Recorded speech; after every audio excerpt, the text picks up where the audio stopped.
Exactly a year ago, President Akufo-Addo was announced winner of the 2020 polls. It may feel like just yesterday, but it's been exactly a year since the president was sworn into office to serve another 4-year mandate.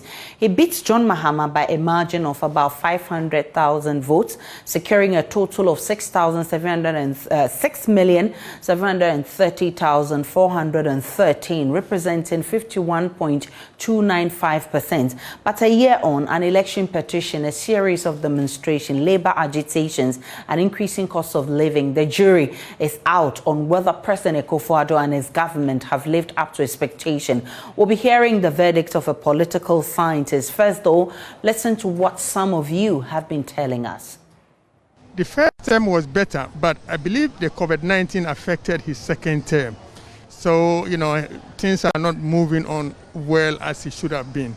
The COVID-19 really affected his second term. It's affecting his second term. Fuel prices are high, but it's all over the world. For the first term, he did very well, and then I think things work out. But the second term seems the way things are going, and then there has been new implementation of, I think, the e-levy, and then the way some workers, especially those who are not all that educated, are complaining about the economy. I think there has been a hardship in the economy, and then people are suffering a lot. Yeah, I think, and then there has been inflation is everywhere, and then day in, day out, price of goods are always increasing. So I think if the president can do something about that one too, I think for the second term he's doing well. But for the look of things, the way inflation and then those things are happening, if he can do something to help us, I think we'll be cool with it. People don't have work to do, and then people are suffering.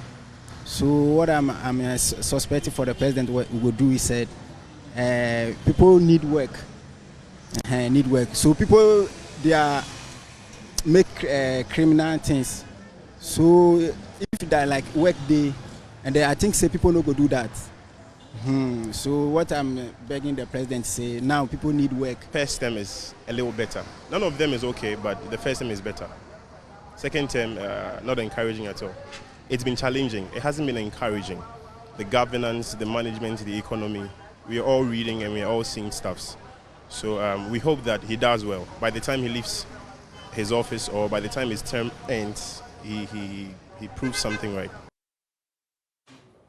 Now, well, the NDC says government has only been insensitive to the plight of Ghanaians. Whilst the NDC says so, the New Patriotic Party is insisting that the Akufo-Addo government is on course to delivering all of its promises to the Ghanaian people. Well, what do political scientists think of 1 year of Nana Addo Dankwa's second term in office? Asa Sante is Senior Lecturer, Department of Political Science and Director at the Center for European Studies, University of Ghana. I will try and get him to do an assessment of 1 year of second term of Akufo-Addo. But on Twitter, there's been a lot of comments over there. Let's go there and see some of the comments that you've been sharing with us on Twitter. Okay, so there was a poll and says Friday, 7 January marks 1 year since President Akufo-Addo took the oath of office for his second and final term. On a scale of 1 to 4, 1 being poor and 4 being excellent, how would you rate his performance in the last year?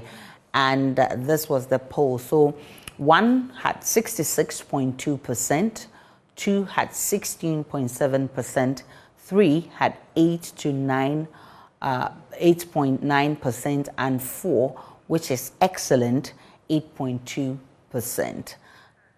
I've now been joined by Dr. Asa Sante, who is a senior lecturer at the Department of Political Science and director of the Center of European Studies at the University of Ghana. I'm grateful for your time, Dr. Asa Sante. Aisha. So first of all, I want your candid assessment of the Nana Addo-led administration, a year in the second term. Yeah, thank you for the opportunity.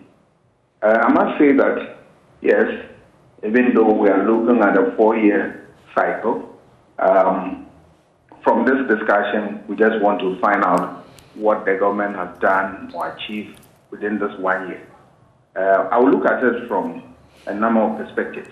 One, I want to look at it from the point of view of governance. which is a big concept, which include all manner of variables, including the economy. We are aware that COVID has played a very important role in undermining the economic fortunes of this country. That is in no doubt.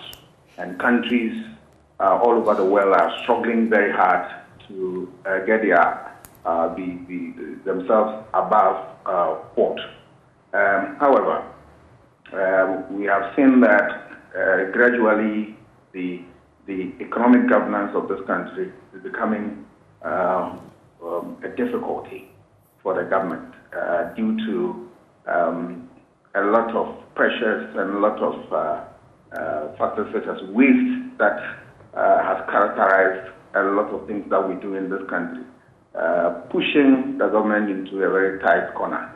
Of course, government has, in all this thing, has also done well to, as it were, maintain some, semblance of stability in the area of the economy. But the truth remains that there are difficulties. There are difficult times, and people are struggling to make ends meet. That is a fact that nobody can controverse that.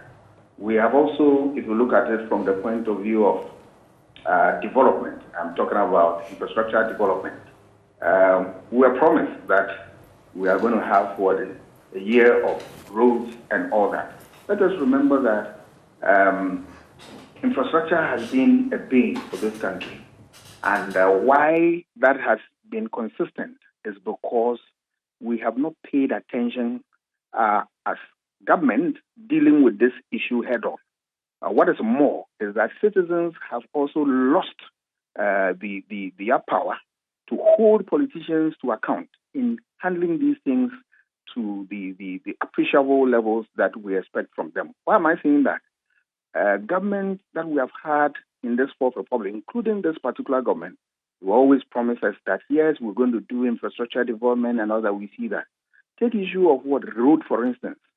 They come construct road, and in no time, these things are washed away by flood and all that. It becomes a very important question to answer, that what goes wrong or what has gone wrong, simply because of poor monitoring and supervision and all that. And we as citizens have not been able to punish politicians for all these wrongdoings. So they get away with this, and we spend all manner of resources to build infrastructure which does not last. And that is one thing that is lacking. For the second tenure of MPP administration, we have not seen much in terms of infrastructure development, but it's too early days yet. Because if you look at the fact that the government has a 4-year tenure, then we can say that within this period, we expect that something meaningful will come out. We also have seen within this 1 year issue of civil society groups coming up to also fight within the political space to ensure that we get the basis of governance right. For instance, we saw the group of Fix the Country, the activities and all that. Even though people like us said that, yes, what they were asking for was legitimate and all that, looking at some of the very important things that they touch on, such as issue of taxation, issue of high prices for fuel and whatnot. But some of us also pointed out to them that it was their call was unfair to government, given the fact that government has a duration of 4 years and then it has just started. All these things put together, it paints a certain picture to us that government needs to sit up properly and get its act together and right the wrongs that we have in our system. After all, why do we give power to politicians? It's just to make sure that we put things in the right perspective for us to have a meaningful life. And we are saying that on the issue of civil society group, yes, civil society has been independent, they fight for their interests and all that. We have seen very little attack on civil society, activities in this country. That is a class that I want to comment.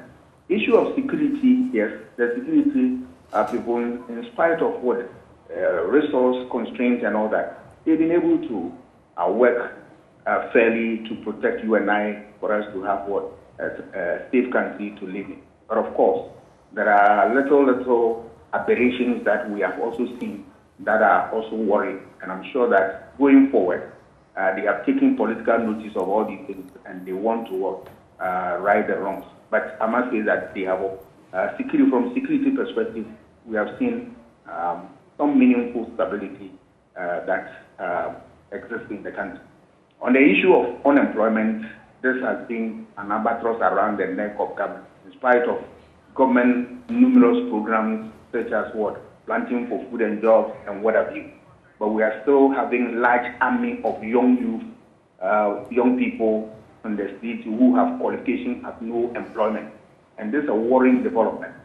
If you look at the promise given to the electorate during the campaign, one would have thought that by now we would have seen more improved conditions in terms of area of employment, and that has not come yet. We hope and pray that the years ahead, government will step up the game and will be able to improve the lot of young people for them to be able to get jobs and meaningful living. Go ahead. Yeah. So all in all, we are saying that we have a mixed bag, positive, negative. Let's look at priorities for government. For you, which areas are should government tackle within the short to medium term, and which ones should be for the long term? I mean, in terms of policies and directions. Yeah, for long term and then short term, we cannot do without touching on the economy. The economy is critical. Yeah. There are certain short term measures that they can take to bring relief to the suffering masses of the people of this country. That should not be something difficult for government to handle. But of course, there are some economic policies that, require long gestation period and all that. That can be worked on gradually for us to get to our destination. So it's one of the priority areas that government must focus attention and focus very well. Because without the economy, forget about all that we are doing, nobody can survive. So it's so critical. So tie in there is the issue of unemployment is becoming a very difficult situation for people to handle in this country. You train people in the schools, and then they come out and they have no jobs. It's very worrying. Government must, put in every measure to ensure that we go out of rhetoric and then come to the reality of ensuring that our youth get employment. Sometimes I get the feeling that sometimes government is bereft of ideas because you want to, ensure that the youth get employment, but ideas that will generate employment, we don't see it coming. Government must be open and then have dialogue with groups that can help government to come out of this quagmire. It's gradually becoming a problem, and I think that government must double its efforts to ensure that the youth get employment and then they become stable in the society. Issue of infrastructure development is critical. If you look at every nook and cranny of this country, infrastructure development, we have serious deficits here. It's simply because of certain attitudes that we have. For instance, issue of corruption has affected infrastructure development in this country. We build roads, and in no time they are destroyed, and we are not able to hold anybody to account. And for me, I place the blame at the doorstep of the ordinary man, you and I voters, that we want to ensure. I believe that going forward, the citizens might shine their eyes, if you permit me to use that expression, and ensure that whatever infrastructure that they put in place, they will stand the test of time. If they fall short within the standard, it should be grounds for us to reject such groups when they come to us for support in terms of voting. That should be easy. But sometimes you realize a certain non-charlatan attitude of voters, and that has also culminated in some of these things. Issues such as I love the party, this is a party tradition, we can't say much because it's our party which is in government. That attitude must be a thing of the past. Nobody hates any party. But the first thing that we want is that a betterment of this country, and we want leaders who will be able to deliver the public goods. If they fall short of that, we should be able to what? Let them know that we are not satisfied. When citizens begin to what? Take this posture or take this position, we'll get things done in the right manner. I'm grateful for your time, Dr. Kwame Asah-Asante. He's senior political lecturer at the political department of the political science department at the University of Ghana. He's also director of the Center for European Studies at the University of Ghana.